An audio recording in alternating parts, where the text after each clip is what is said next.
感谢伊真哦，来看有民众伫网络铺文讲哦，伫台中市雾峰的市场买鸡肉钱，登去拜拜，拜完要食后，夹一喙，发现讲内底有几啊只虫，实在是真恐怖。专家是讲哦，因为店家拢会先煎过，人客要买的时，才个煎一解，可能是煎好放伫外口，引来雨神哦去受到污染。台中市的食安处嘛表示讲，因会去检查。 鸡腿食到一半，所看到几若只哪像是肉笋的虫伫咧摇摇趖，互人毋敢搁继续食。买煎鸡腿的民众伫面册表示，5日节迄天，伊买3支煎鸡腿，等去厝里拜拜。囡仔家己喙了后，发现内底哪像有肉笋，质疑食安有问题。食安处的稽查人员12透早就来到台中雾峰这个传统市场，准备要稽查。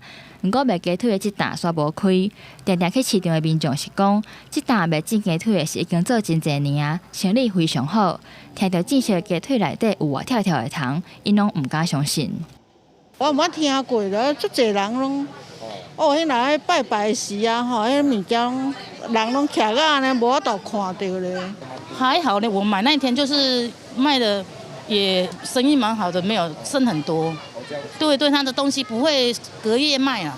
食品专业教授表示，大多数的摊仔伫咧卖进前，拢会先甲鸡腿煎过，有人客要买的时阵，才搁甲烫好烧。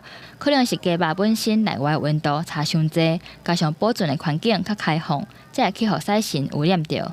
卵生它会有孵化时间，那它这个是直接有区它的孵化，它就没有经过这孵化时间，所以对于产生的速度会更快。再来就是说，就是说它对这个肉制品的喜好度本来就比较高。学者表示，先煎过鸡腿，那像是保存的时阵无符合卫生标准，才会去互细菌目到。台中市食安处是讲，目前稽查2届，业者拢无开店，除了会要求限期改善，阁会无有警复查。若要是无符合规定，会依照食安法相当甲罚2亿。记者台中报道。